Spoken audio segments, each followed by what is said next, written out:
So the protests at university campuses are still making news. They are expanding. If we start with Columbia, the protest in Columbia is ongoing. The tent encampment is still there. Today, there was supposed to be a deadline. Remember, there was a deadline by midnight, and then it was until the morning, and then it was 48 hours, and then it was still Friday. And the deadline Friday has passed, and the administration continues to negotiate with the students. I'm not sure exactly what they're negotiating for. But basically, the president of the university, she brought in the police last week. I think it was Saturday. She got tremendous negative press for doing so from her own faculty and from official student body, and almost got her fired by almost got her reprimanded by the Senate. She does not want to bring in the police again, so she continues to negotiate.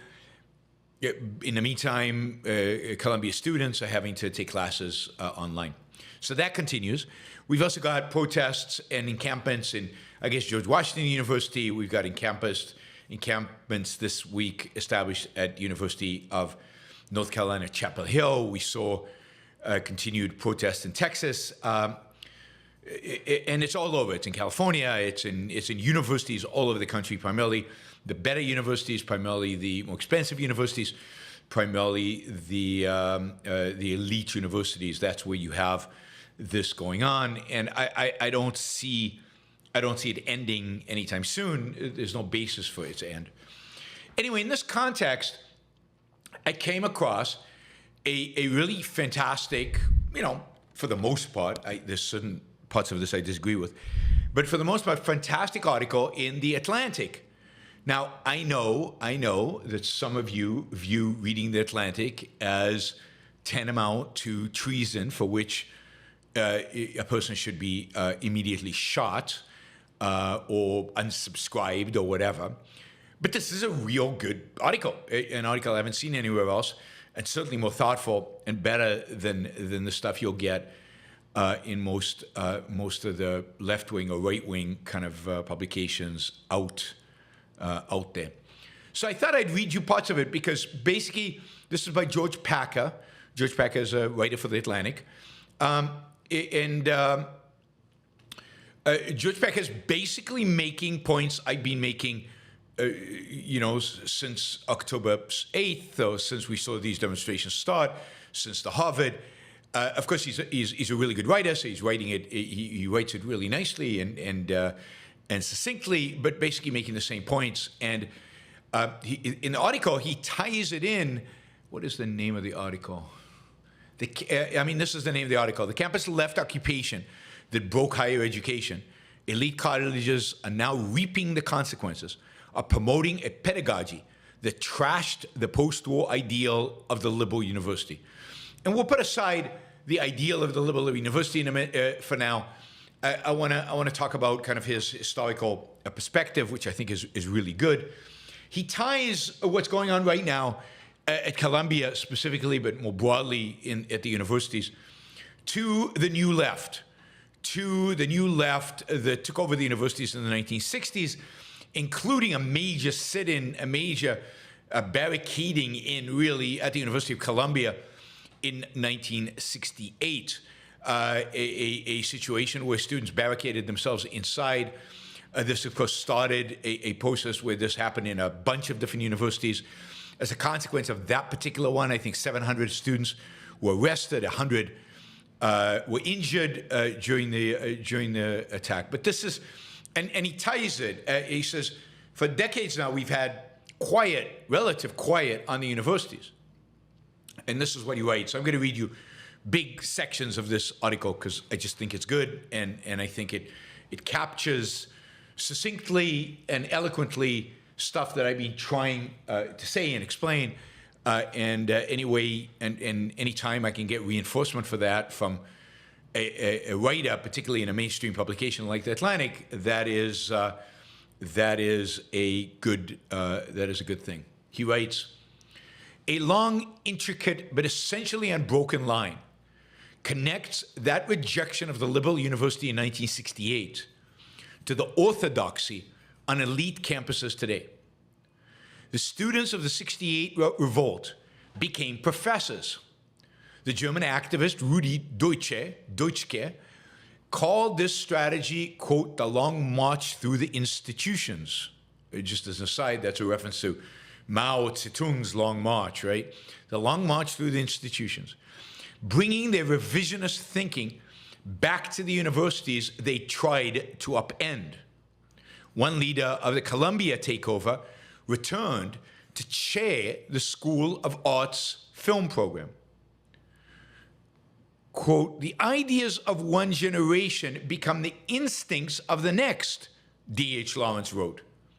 Ideas born in the 1960s, subsequently refined and complicated by critical theory, post-colonial studies, and identity politics, are now so pervasive and unquestioned that they become the instincts of students who are occupying their campuses today. Group identity assigns your place in a hierarchy of oppression between oppressor and oppressed. No room exists for complexity or ambiguity. Universal values, such as free speech and individual equality, only privilege the powerful. Words of violence. There's nothing to debate. He goes on. The post-liberal university is defined by a combination of money-making and activism. Perhaps the biggest difference between 68 and this year is that the ideas of a radical vanguard are now the instincts of the entire universities, administrators, faculty, students. They're enshrined in reading lists and codes of conduct and ubiquitous cliches. Last week, an editorial in the Daily Spectre, the Columbia student newspaper, highlighted the irony of a university fanatically trying to extricate itself from the implications of its own dogma. Now, that is worth reading again, because this is exactly right. This is so perfectly put. This is in the university student paper, highlighted the irony of a university frantically trying to extricate itself from the implications of its own dogma. From that article, why is the same university that capitalizes on the legacy of Edward Said, you remember we talked about Edward Said yesterday, and enshrines the wretched of the earth into its core curriculum, so scared to speak about decolonization in practice? So there you have it. Let me skip ahead a little bit. Again, quoting for the article. The muscle of independent thinking and open debate, the ability to earn authority that Daniel Bell described as essential to university survival, has long since atrophied.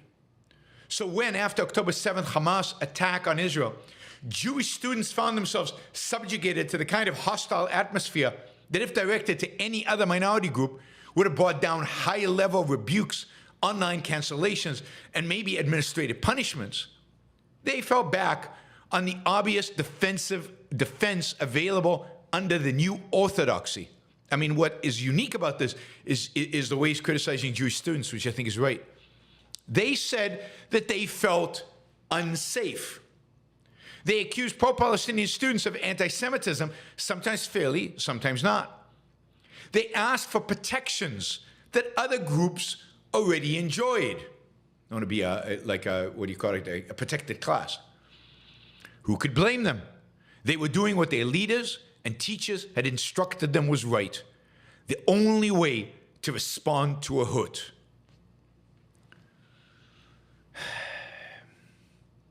Finally, he writes, well, I mean, he also, again, maybe he listens to this show, because here's a point that I make, that he's making. The right always knows how to exploit the excesses of the left. It happened in 1968, when the campus takeovers and the street battles between the anti-war activists and cops at the Democratic Convention in Chicago helped elect Richard Nixon. Republican politicians are already exploiting the chaos on campuses. This summer, The Democrats will gather again in Chicago. And the activists are promising a big show. Donald Trump will be watching. Remember when we talked about that a few days ago, about the Chicago Convention and what's going to happen there?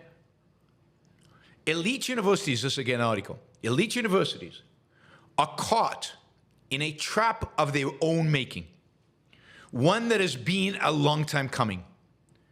They've trained pro-Palestinian students to believe that on the oppressor-oppressed axis, Jews are white and therefore dominant, not marginalized, while Israel is a settler colonist state and therefore illegitimate.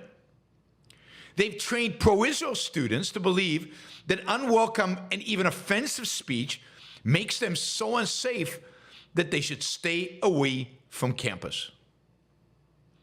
What the universities haven't done is train their students to talk with one another. I mean, I think that's excellent.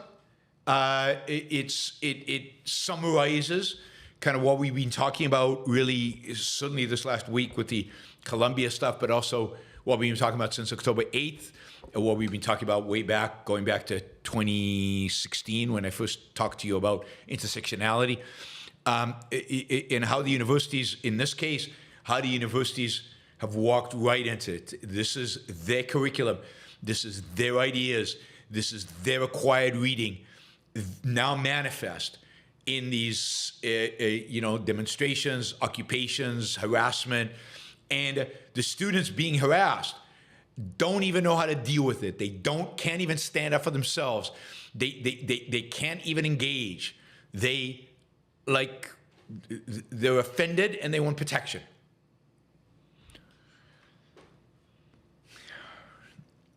But this is the consequence. We talked about this yesterday. This is a direct consequence of everything. Well, no, I talked about this on GB News. I don't know if you've seen my segment on GB News.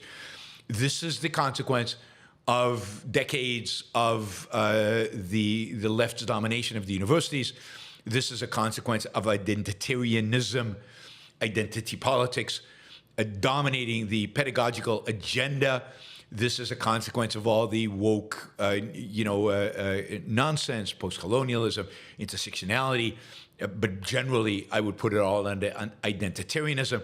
This is a consequence of viewing your group identity as the primary. It's a consequence of abandoning individualism and abandoning individual thought, individual reason. None of what's happening on campuses should be a surprise if you knew what they were teaching. And at least if you were listening to Yaron Brook show for the last, when did I start? 9 years?